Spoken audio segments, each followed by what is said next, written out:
The outsider. They called me a gold digger, a nobody who got lucky. For 3 years, I smiled and stayed quiet while my husband's family treated me like dirt. But tonight, at their precious charity gala, I'm about to reveal who I really am. And trust me, no one saw this coming. My name is Elena, and I've been married to Marcus Sterling for 3 years now. Yes, that Marcus Sterling, the billionaire whose family empire spans across 3 continents. But here's what nobody talks about when you marry into old money: they don't just judge your bank account, they dissect every fiber of your being until they find reasons to make you feel worthless. I grew up in a small coastal town where everyone knew everyone. My father was a high school teacher, my mother a nurse. We weren't poor, but we weren't rich either.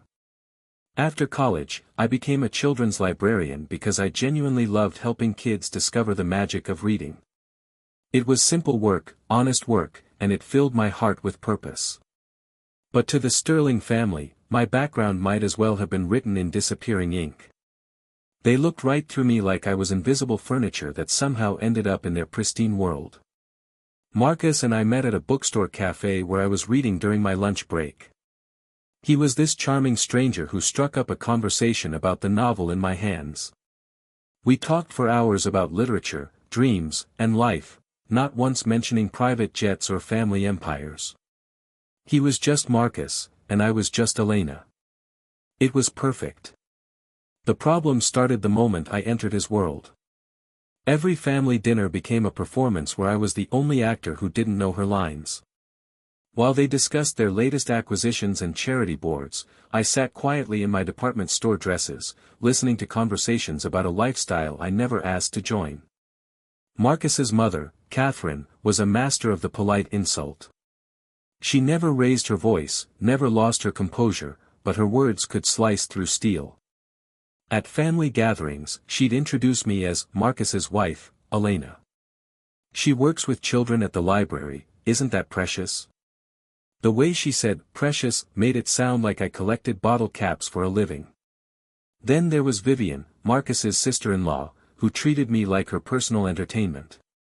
Oh Elena, she'd coo with her fake smile, you simply must tell us about your little story time sessions. How wonderfully quaint. Her husband would chuckle, and the others would nod like she'd made the most brilliant observation. The worst part wasn't the obvious cruelty, it was the subtle exclusions. Family vacations planned without us until Marcus asked why we weren't invited. Dinner parties we'd hear about secondhand. When they did remember to include me, I was seated next to whoever they considered the least important guest, treated like an afterthought in my own husband's family. Marcus saw it happening but never quite knew how to respond. He'd squeeze my hand under the table or try to change the subject, but he never directly confronted his family. I understood why. These people had shaped him, raised him, and challenging them meant risking everything he'd ever known. But what they didn't realize was that I wasn't quiet because I had nothing to say. I was quiet because I was watching, learning, and remembering every single slight. They mistook my silence for stupidity, my grace for weakness. They had no idea who they were really dealing with. The invitation. The Sterling Foundation's annual charity gala was approaching, the social event of the season where the city's elite gathered to write checks and feel superior. This year's invitation arrived with the usual family drama attached. I overheard Catherine on the phone with Vivian, their voices carrying through the marble halls of the Sterling estate. "I'm worried about Saturday night," Catherine said, her tone sharp with concern. "She'll embarrass us in front of the Hendersons, the Blackwoods, all the board members. You know how she dresses, how she talks about those little library programs like they're world-changing initiatives." Vivian's laugh was cruel and sharp. "Maybe we could suggest she has a headache that night. Or better yet, tell her the dress code is black tie preferred, and hope she interprets that as please stay home." They continued their conversation, debating my presence like I was a problem to be managed rather than a member of their family. The irony wasn't lost on me. They were planning to exclude me from a charity event, showing exactly the kind of compassion they claimed to support. When Marcus finally brought up the gala at dinner, the tension was thick enough to cut. The foundation gala is this Saturday, he said carefully, glancing between his mother and me. Elena, you'll need something formal. Catherine's fork paused midway to her mouth, and Vivian's smile became razor-thin. Of course she'll attend, Marcus continued, but his voice lacked conviction, like he was asking permission rather than making a statement. Naturally, Catherine replied, her tone suggesting anything but enthusiasm. Though perhaps we should arrange for Elena to have some guidance with her attire. We want everyone to feel comfortable. The implication was crystal clear, my comfort wasn't the concern. Their potential embarrassment was. Vivian nodded eagerly, already planning what I'm sure would be a humiliating shopping intervention designed to dress me up like their acceptable version of a billionaire's wife. I sat there listening to them discuss me like I wasn't in the room, feeling Marcus's guilty glances and his family's barely concealed dread. Finally, I spoke up with the same quiet voice I always used around them. I'll be honored to attend, I said simply. Thank you for including me. What they heard was gratitude and submission. What I felt was something entirely different, a calm certainty that this gala would be unlike any event they'd ever hosted. They just didn't know it yet. That night, Marcus apologized for his family's behavior, as he always did. They'll come around, he said, pulling me close. They just need more time.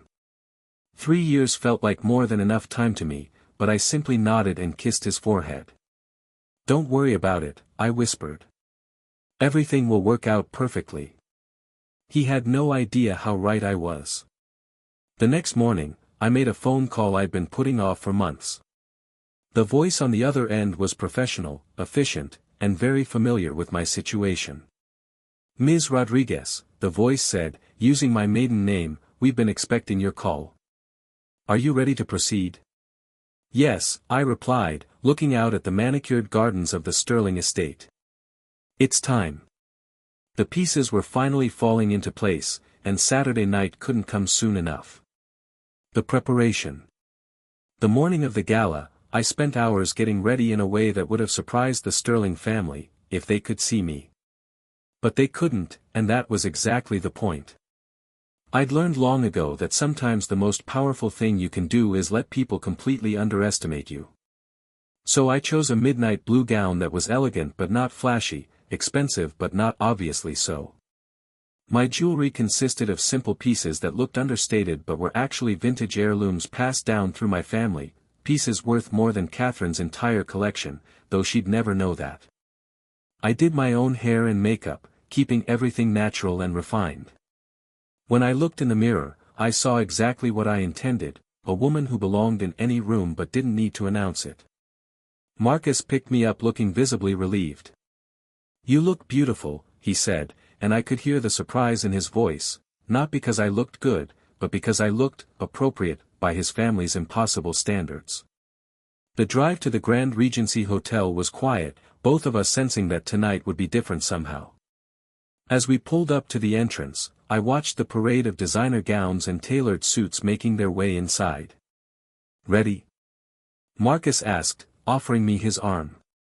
More than you know, I replied with a smile that he interpreted as nervousness.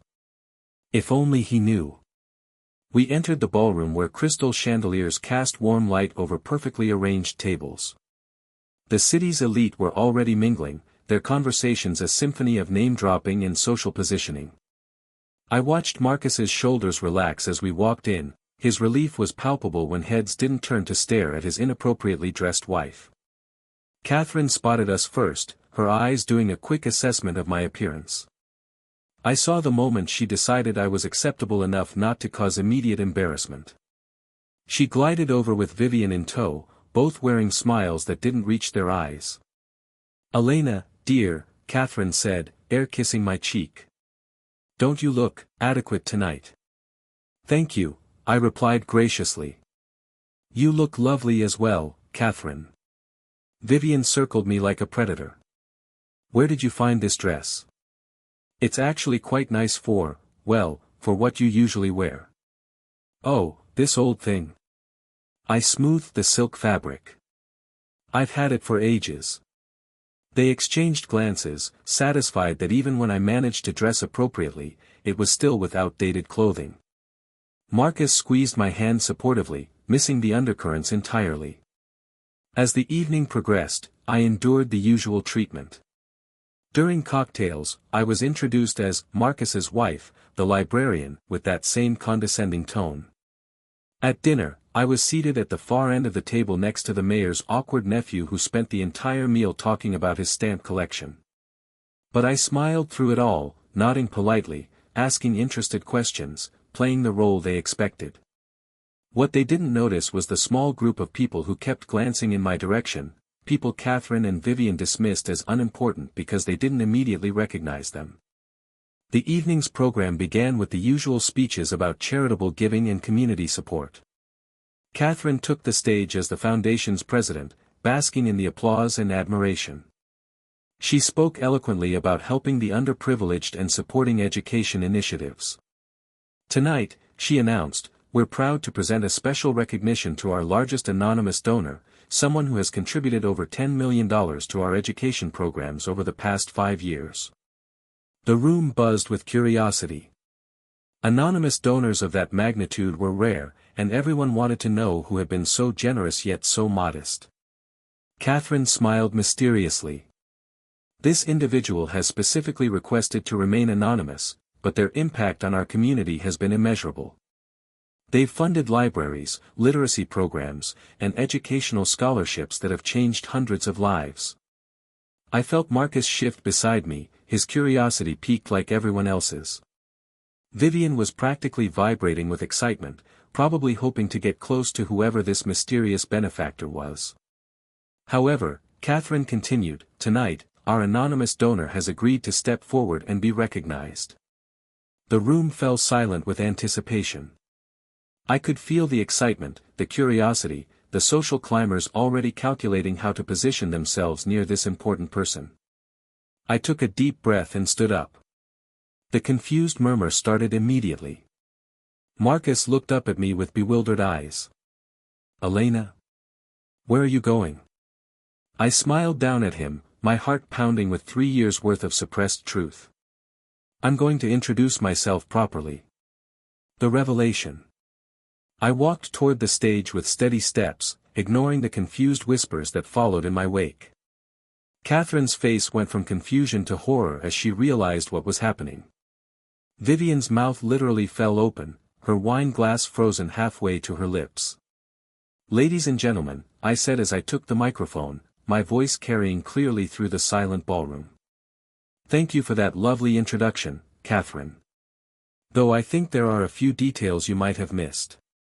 The room was so quiet you could hear the crystal chandeliers tinkling in the air conditioning.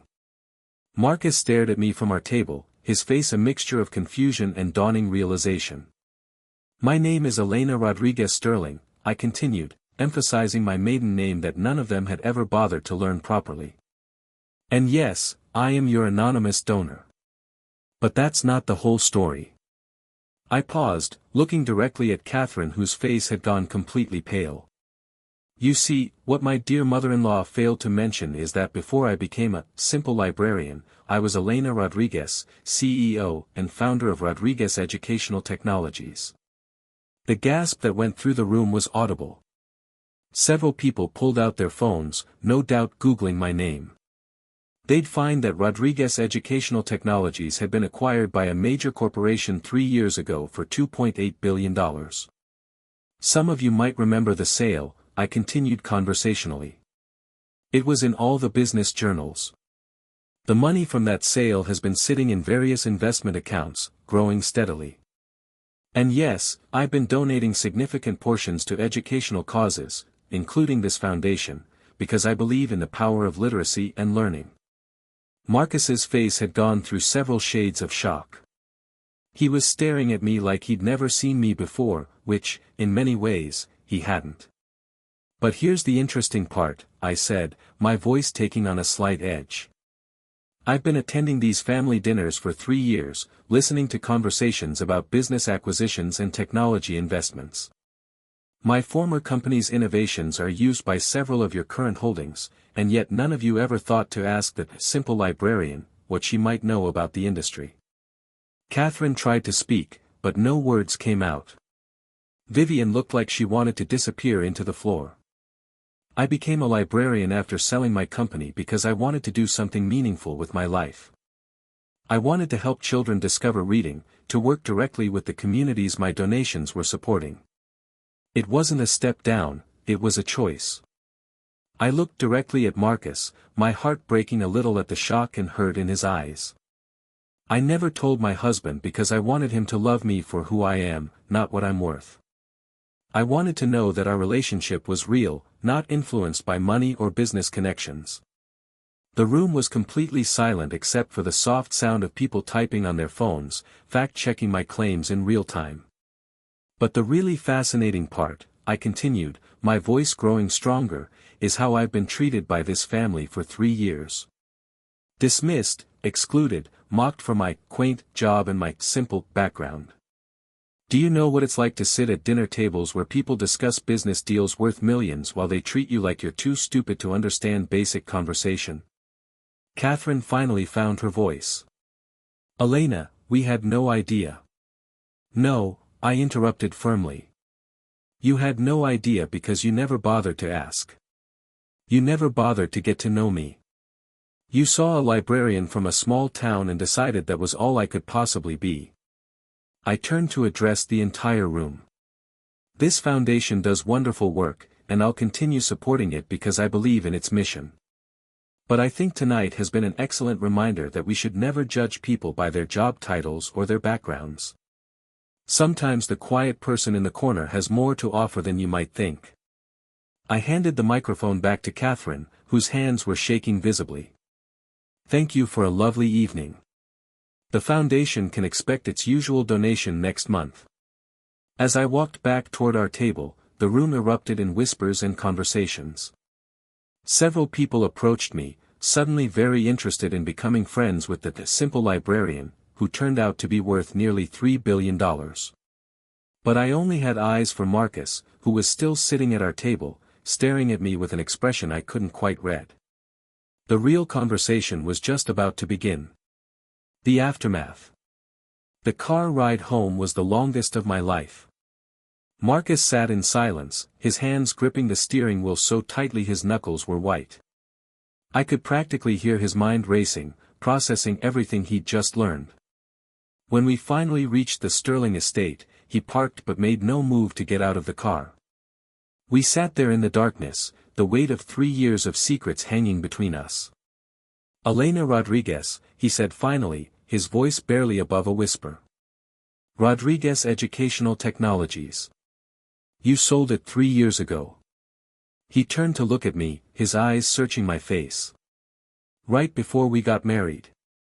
Yes, I said simply. You're worth. He trailed off, unable to finish the sentence. About $2.9 billion now, with investments, I completed for him. Give or take a few million depending on the market. He laughed, but there was no humor in it. You're richer than my entire family. And you've been letting them treat you like. He couldn't finish that sentence either. Like I was beneath them, I said gently. Like I was lucky to be tolerated in their presence. Marcus buried his face in his hands. God, Elena.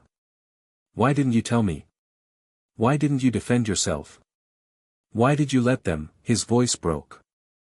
I reached over and touched his arm. Because I needed to know who you really were. I needed to know that you loved Elena the librarian, not Elena the billionaire CEO. And I needed to see what kind of man you were when you thought I couldn't offer you anything but myself. He looked up at me, tears in his eyes. And? What did you discover? I smiled, my heart full despite everything. I discovered that you're a good man who was raised by people who taught him that worth is measured in dollars and social connections. You never fully stood up to them, but you never joined in their cruelty either.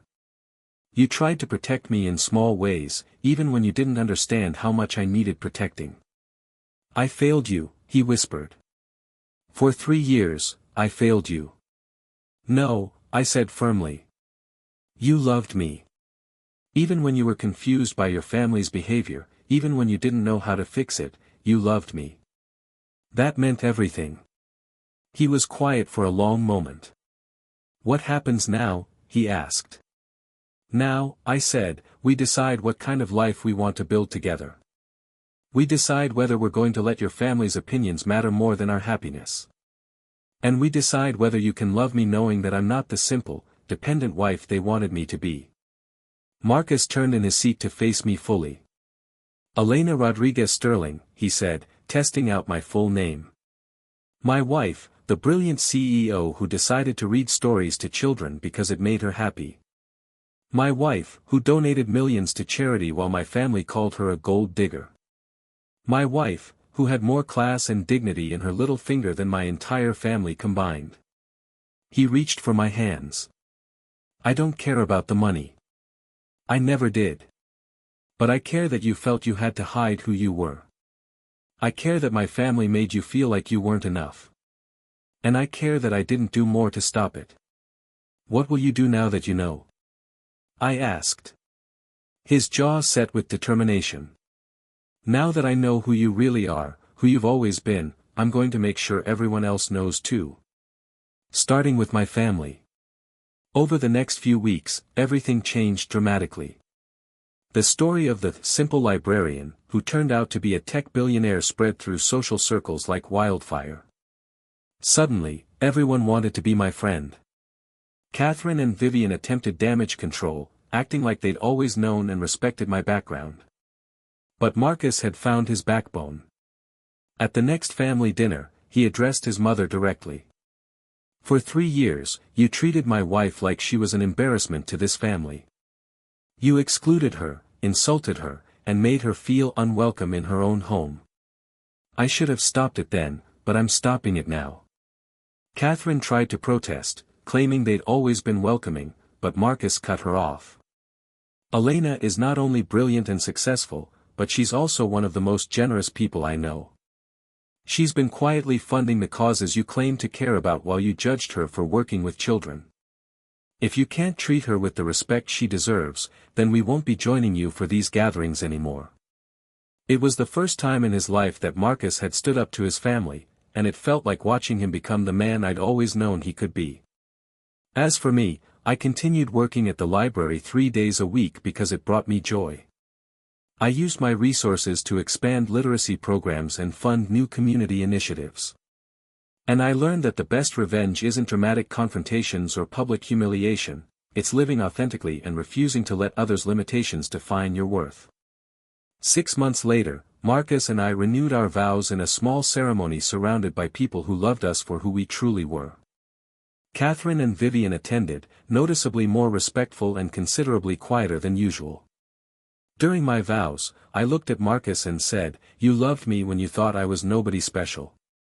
Now I know that makes you somebody very special indeed." As we danced at our reception, Marcus whispered in my ear, "Promise me no more secrets." I smiled and whispered back, "I promise. But just so you know, I've been thinking about buying a small publishing house." His eyes widened, and then he threw back his head and laughed, the kind of laugh that comes from finally understanding that life with me would never be predictable, but it would always be an adventure. Sometimes the quiet ones have the biggest secrets. Sometimes the people who seem to have nothing have everything that matters. And sometimes, the best way to handle people who underestimate you is to let them, right up until the moment you choose to show them exactly who you've been all along. The end.